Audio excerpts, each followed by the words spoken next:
Seorang advokat bernama Reinhard R. Silaban melaporkan warga negara asing asal Jerman berinisial HS ke Polsek Kuta Utara pada Selasa 5 Maret. Lantaran pengacara itu diduga menjadi korban tindak kekerasan atau penganiayaan.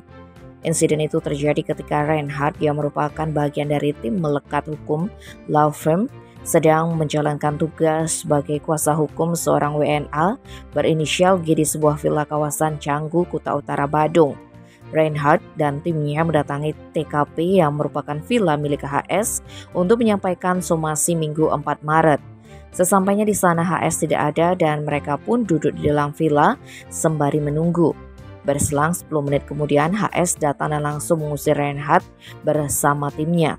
HS disebut dengan paksa mendorong salah satu anggota tim, yakni seorang perempuan bernama Ketut Sriani. Lalu HS juga mendorong anggota lain bernama Lilo Agung sampai keluar melalui pintu belakang. Tak berhenti sampai di situ, terlapor kemudian paksa menarik, mendorong, merobek pakaian dan memukul dada lebih dari 5 kali serta mencekik Reinhard. Akibatnya, pelapor mengalami memar di lengan kanan kiri, dada kanan kiri, dan juga leher sisi kanan.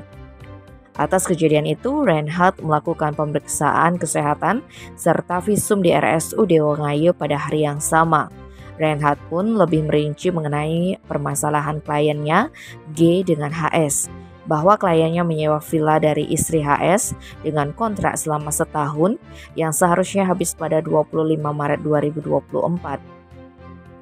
Akan tetapi kliennya sudah diminta keluar sejak 4 Februari 2024. Ada barang yang sudah dikeluarkan dari sana dan ada juga yang masih tersisa.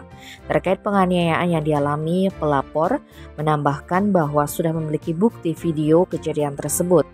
Sehingga menurutnya kepolisian bisa menindaklanjuti proses hukum kasus tersebut dengan jelas. Tim Bali Express melaporkan.